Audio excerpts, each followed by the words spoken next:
100 days of Fishy Rishi and Number 10 are up, and while the globalist shills, political establishment and mainstream media might be happy, the great British public is certainly not. The anti-democratic coup that saw the parliamentary party install Sunak after ignoring their members by deposing both Boris Johnson and Liz Truss in quick succession has left deep and barely concealed wounds. The Conservative Democratic organisation is fighting to ensure the rights of party supporters is not further diminished. But it's hard to see how a group so divided, really, can successfully fight the next election. And the polls are catastrophic for Sunak, far worse than they ever were for Boris or even Liz. As it stands today, the Tories would win just 67 seats if an election were held, with Labour holding a consistent 20-plus lead in the polls. Meanwhile, a new Times survey found that 72% of Brits believe Sunak will not be PM after the next election.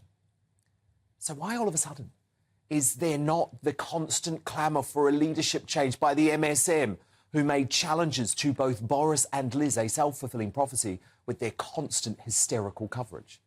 I'll tell you why. Because Sunak is their man.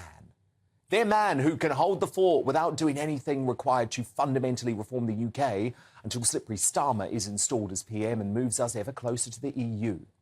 So the question is, facing such a seismic wipeout, it could be a historic wipeout, should the Tories be bold and replace him to prevent electoral annihilation and a socialist coalition from hell?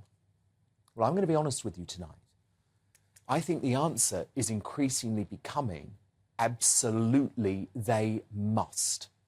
Listen to a very worried Lord Lister. Now, this is a key Boris ally, but a person who has much respect in the Conservative Party. This is what he had to say this morning.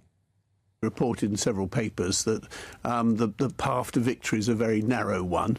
I think it is a narrow one. I think it's going to be quite difficult for him. He's not a Boris Johnson. He's not able which to you mean? He can't get out there and tell the story in the way Boris Johnson could. But look, I do also understand those who say the Tories would look like a laughingstock, an international joke if they focus on the leadership question again. The problem is, I just don't think Sunak has it in him to do what's required to fundamentally save his party and the country in the next 500 days, especially as he clings on to a disgustingly high-tax agenda. Sunak has promised to stop the boats, but he also has no intention of the UK departing the ECHR. The only way, I believe, we can actually make that important goal a reality. But there have been positive moments too, including Sunak's bold move to stand up to scheming Sturgeon's gender extremism. So here are some thin-on-the-ground best bits. It is unfair that people come here illegally. What do the unions and Just Stop Oil have in common? They bankroll him and his party, Mr. Speaker.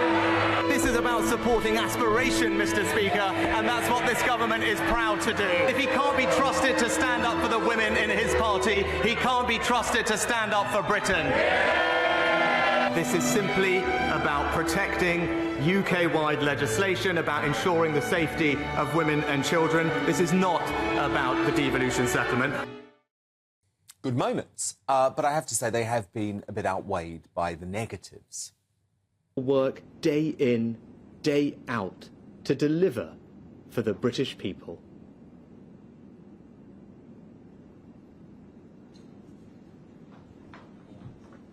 What do you have? Do you work in a business? Do you want some fruit? I'm homeless, and I'm actually a homeless person at the minute, but...